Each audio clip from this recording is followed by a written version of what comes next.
Hey, y'all. Happy Sunday. I know it's been a week, but we are finally here. Okay. This is my review for the Real Housewives of Salt Lake City, season 6, episode 10. I was just like, damn, when am I going to get to this? Like, as y'all know, it has just been Bravo breaking news after breaking news. It's too much, So, yeah, we're finally here. I don't think it's going to be a long review. This should be at least maybe 20 minutes. But yeah, let's get into this episode. This episode also, Andy specifically said that this one was one of his favorites in the history of Housewives. He mentioned this at BravoCon, I guess, but when I heard him say that, look, Andy is already the king of reality. It looks like he just wants to get Carlos King's title as the king of hyperbole. Because, I thought this episode was just okay. I wasn't blown away, and it wasn't a 10 out of 10 episode. So, yeah. Oh, you like my jacket? Yeah, right after this, because y'all, I am off until Wednesday. That means the content will be on time this week. So yeah, I'm going to enjoy my Sunday fun day right after this. So yeah, anyway, the episode opens at Whitney's home. Heather is coming over, and we find out that Whitney is hosting a potluck for Britney, of all people, to help cheer her up from being verbally assaulted by Meredith on the plane, allegedly. Everyone is invited except for Meredith and Lisa, obviously. Even Mary is there. Angie also has this idea of the high body count hair, giving that to all the ladies, but it really just looks like she's fucking their hair up, like just making them look crazy. And of course, Mary's like, don't touch me. So then Britney arrives and they surprise her, and she is just thrilled that something is about her because she prefers it to be. We see Bronwin rented a stuffed animal station where you can record like a voice message. I thought that was really sweet, since she was the one that threw her unicorn overboard. So the ladies are all playing their voice recordings, and when they get to Mary, it's nothing. But cut to Mary's confessional. Production is asking her, well, are you warming up to Britney finally? She says no, without even thinking about it. And then we find out that Mary still does not see it for Britney because they had an argument on the boat in a flashback we didn't see. Basically, Britney was telling her that you're the furthest thing from Christ-like, or something on the something like that. I'm paraphrasing. Oh, thank you. Yes, I forgot to even announce that. I hit 17K. I am so happy. Just 17K, onward and upward. Onward and upward. Like 20K is like just, it's in sight. It is in sight. I just got to go viral a few more times. That's all. But yes, tell a kid, tell a friend, and tell that heifer you hate. Now, where were we? Oh, yes. Mary says she's being cordial in this moment because she does feel like, even though she has her thing with Britney, she thinks that the way Meredith did her was wrong. I really cannot wait if that video footage surfaces from that flight. I did hear rumblings that the reason why there was no footage on the plane is because Bravo producers were waiting at the gate and making all the passengers sign NDAs. That is a rumor right now. So we'll see. And as I told y'all for BravoCon for Salt Lake City, they weren't allowed to talk about what's going on during the season, which I thought was strange because Potomac was able to do that. If it's one thing that Salt Lake City is good at, it's basically keeping a secret and no spoilers. Because I'm still flabbergasted that that whole Monica thing happened and we had no idea, didn't see it coming at all. Mm. So the ladies then start discussing Meredith and her account of what happened on the flight. Whitney is going so far as to say, she's questioning her friendship with Meredith and Lisa because of the incident. And Heather then calls Lisa fucking crazy and says she won't admit any accountability. See, yeah, I wasn't sure if they had to sign an NDA or whatever, or they were being forced. I don't know. Right. That's the only reason why it sounds far-fetched to me, because you can't force anyone to sign an NDA. We'll see though. Also, as they're talking, a little side note, it is so hard to take them seriously while they have that hair, like the high body count hair that not Angel, oh my God, I'm mixing up my franchises, that Angie gave to them.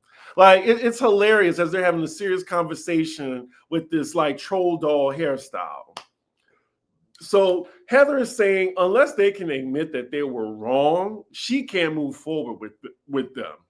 And says it may take everyone in the group telling them that's not what happened, what y'all are saying, for them to finally just take accountability. Y'all see what bad weather doing? They're rallying the troops to ice out Lisa and or Meredith. So then Whitney changes the topic and points out that Bronwin isn't wearing her wedding ring.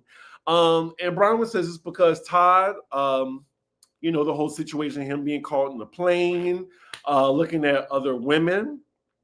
And he was also defensive about it when she brought it to him.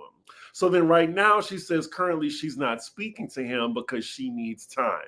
She then discloses to the group, what she told Whitney, in the last episode about maybe having an arrangement with Todd because she still loves him. And I feel like she wants to make this marriage work.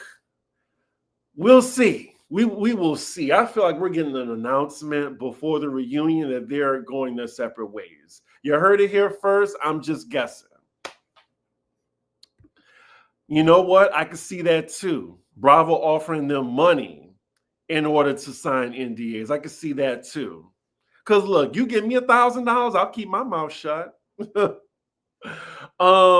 yeah, it seems that Bronwin wants to, let him cheat in peace. Just don't embarrass me. So the next scene, Mary's with her son, and she's visiting her newly renovated church. They're talking, and she's asking, where is he spiritually? Now, he seems to be in good spirits, but says all his friends around him have relapsed. Now, I think first and foremost, if you don't change the people around you and they're doing the habits that you're trying to quit, like nothing's going to change.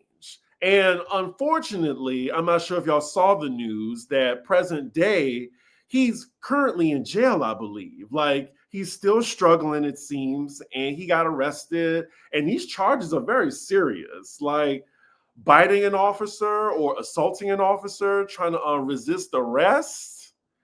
I mean, I really hope something changes. Like something has to give because he's going down the wrong path. And I feel like Mary done all she can do. I mean, he is a grown ass man, and Mary has tried to lay it out for him. So I don't know. It's a hard situation. I don't have kids, so I don't know what that's like. But from looking at it, it seems that Mary has been doing all that she can. So Mary then tells him she's inviting all the ladies to the upcoming church service as well. So next scene, we're with John and Lisa having lunch. The chemistry they have is a married couple together solely for the sake of being together. Like they're waiting on their youngest child to leave the house, and then they'll be able to go their separate ways. But Lisa brings up how John irritated her when he undermined her when they were talking to their older son. Honestly, just just seeing how Lisa is, I just automatically think John is in the right. um, they're having a back and forth about who's a good listener. And when Lisa says she's a good listener, John starts laughing. And you know what? I don't blame him because I would have started laughing too. I think that's the first time I've genuinely saw John smile around her with teeth. I think if production was savage, they could have showed us multiple instances of Lisa not paying attention to her husband. Because I remember, like, he would be talking to her in the car, she would be all in her phone, not paying attention, and then go off to start talking about herself. If John, as the father, wants to say so when it comes to how to raise his boys, like, let him be the dad. Exactly. Like, I really don't think Lisa likes to be told anything. Let's see. But yeah, I think that was a missed opportunity on production's end to like play a clip show of when she hasn't been listening to her friends or John. But yeah, this scene, it's nice to see that John is standing up for himself. He tells her, we're not on the same page because you want me on your page. Your page. Lisa immediately feels like the burden is being put on her. What's ironic is she is hella consistent with her not listening in scenes with her friends as well as her husband. Yes, I think we're all glad to see him speak up because it just seems like he gets steamrolled by her majority of the time. Oh, Lord. And here we go with the waterworks in her confessional. That hurts my feelings. Back at the table, she says they both have a problem seeing each other. And they definitely need couples therapy immediately. And it just makes me think the only couple on the show that look like they're affectionate with each other and kind of sort of happy is Whitney and Justin. And y'all already heard the rumors about them possibly divorcing, but at least they seem like they like each other on camera. Oh, God. Here we go. Next scene, it's a solo Britney scene, meeting up with that Osmond guy, Jared Osmond. I really wanted to fast forward this scene, y'all, but I'm going to recap it for y'all. So as I was watching this, I thought, oh my God, not him chastising her about allegedly flirting on the yacht trip that they all just went on. And it also feels like they're acting right now. Like, I can't take them seriously, and I'm just wondering, what movie is this that they're imitating? Oh, you're saying Skip? Look, I'm trying to do my due diligence, I have to leave at 1:15 so I can get to the place on time I'm going to today. But yeah, she's crying now and saying she just wants to be, I just want to be safe. Like, she needs to know what he wants. And my fucks are out. Sorry, y'all. Like, at that point of the scene, my fucks were out. Okay, I'm late, but am I the only one that didn't laugh when Mary didn't record a message for Brit? Like, not even a piece of a Bible verse for her, Miss Mary. Well, I feel like it's because they didn't move forward yet. And I think Mary just showed up to that scene because, it was work for her and she was invited. So next scene, Bronwin is talking to Todd. I'm assuming this is their first time seeing each other since she kicked him out, allegedly. It's awkward silence at first as Bronwin takes a sip of her Dr. Pepper. I need to buy some more Dr. Pepper. Bronwin expresses how she feels not good enough for Todd.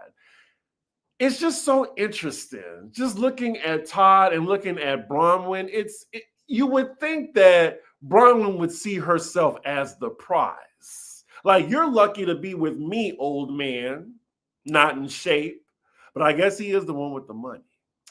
Y'all notice that this has been a consistent theme in their marriage about her trying to seek his approval, but it always just comes off as like a father-daughter relationship. And then I'm thinking, ick, ew, no. But that's what it comes off as to me. Am I the only one? Bronwin needs therapy. She needs solo therapy and couples therapy too.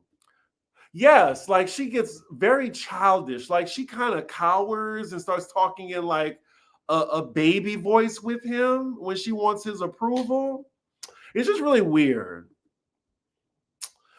And yeah, look, we are on the same page. It always seems like he's trying to teach her a lesson or something.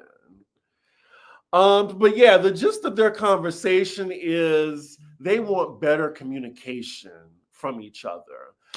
From Bronwin, that means if you want something from me to satisfy you, don't go to another bitch. Talk to me. I'm paraphrasing.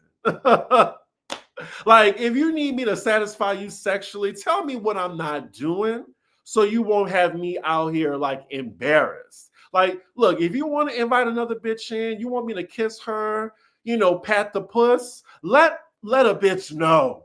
Let a bitch know. Do not embarrass me.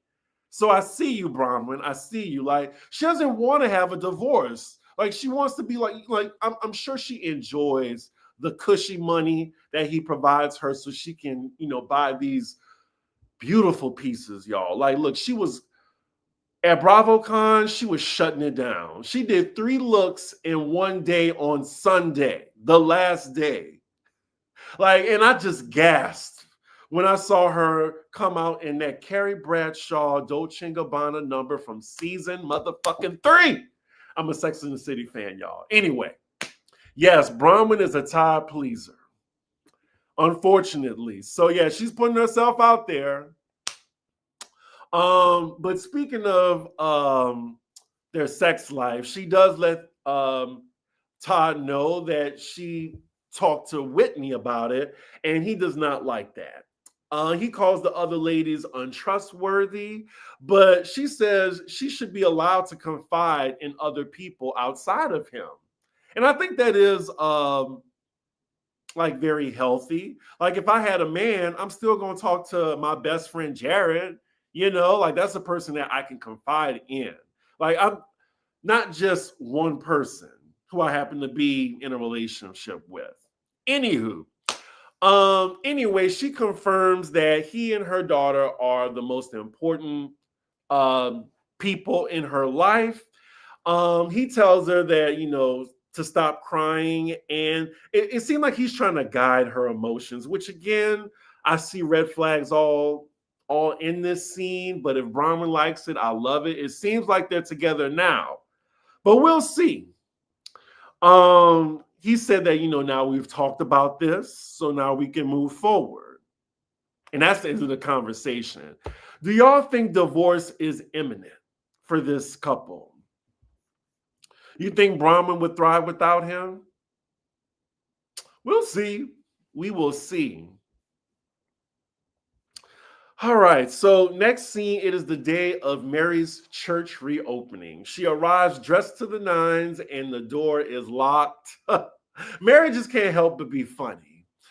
We find out that Robert Jr. unfortunately couldn't make it because Mary saw that he was high. And she said it's still a journey for him. And yeah, like addiction just doesn't stop just because he goes to rehab or she sends him to rehab. He has to do the work. And she says he still has his good days and bad days. I mean, it was unfortunate not to see her son there. Meanwhile, the ladies are all, headed there separately. We're with bad weather driving together. And not Whitney saying if Lisa and Mary are going to the church, it's going to be 2 whores burning. I'm like, girl, you should talk. How did you get your husband again?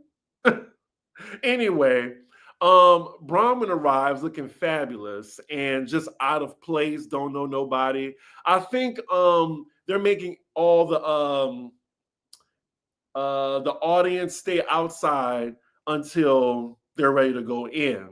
But then Angie arrives and she knows everybody. You would have thought she was at the cookout.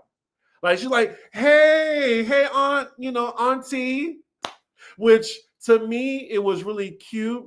And it solidified that her and Mary do have a genuine relationship outside of the show. Because it really gets on my nerves how some of the housewives on other franchises like to pretend as if like, oh, this has been my friend for years. But when you go into their house, like this is the first time you've been in their house or meeting their kids, etc. But yeah, so when bad weather arrives, the first thing they ask is, where's Lisa and Meredith? Are they coming? Why do y'all care? Who cares if they come or not? But seconds later, Lisa and Meredith pull up, and it's cordial for the most part. Heather says she's surprised to see them here.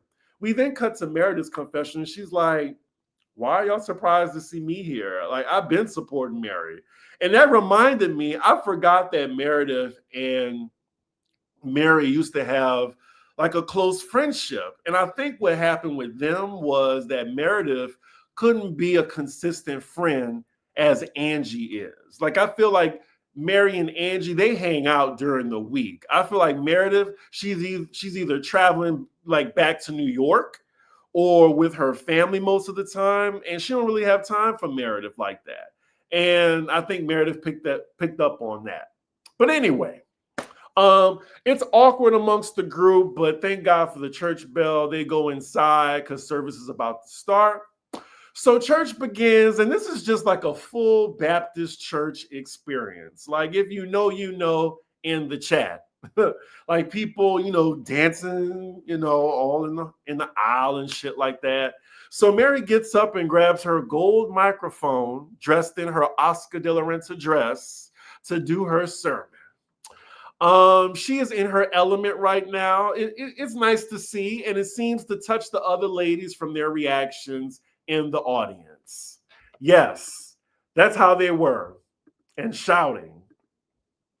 I don't think it was great to see that none of the ladies were uncomfortable, Mary also tells the congregation that she was not invited to her mom's funeral. I really think Mary's family life is a Tyler Perry movie, and we've only scratched the surface. I think she keeps that under wraps purposely. So then we see the services coming to a close. The credits are rolling, and Mary joins all the ladies together in embrace, and that is where the episode ends. This episode gave slight filler vibes to me. I don't know what the hell Andy was talking about, like hyping up this episode at BravoCon. Like, it was nice, it was cute, but I would rank this maybe like a 7 out of 10. I was still entertained. But there was no like iconic moments, I believe. Like, this wasn't a 10 out of 10 episode. It was satisfactory and I wasn't bored, but the way that I love that y'all are keeping track. Yes, I have 6 more minutes to go. But yeah, it wasn't a bad episode. It just wasn't a 10 out of 10. I'm hoping things have calmed down, y'all, in the Bravo universe where, we could just get back to doing reviews and recaps. But yeah, if the next hot topic comes, like on Monday, I will be here reporting. What's today? Oh yeah. Potomac comes out. You'll probably have that on Monday. If you are a fan of the Patreon, me and Alex are filming Pop Roast Extra on Tuesday. I already uploaded on my Patreon, where y'all can put all y'all's questions for us in the comments. Now, again, I want to say thank y'all so much for supporting me. Y'all got me up to 17,000 subscribers. I'm excited. And yeah, I have 5 minutes to spare. Look at me being on time and feeling productive. Yes, we are going to do a meet and greet at some point. I got to force Alex's hand. 6 minutes. Well, I'm enjoying a Sunday fun day today. It's my first full off day. Yesterday was kind of unexpected. Yeah. Another thing, I'm looking for another bartending job because look, if y'all people in New York, if y'all know somebody that's hiring bartenders, y'all let me know because this place is pissing me off. Anyway, that's enough for Chris's business. I'm about to get out of here. With that, make sure you like, comment, and subscribe.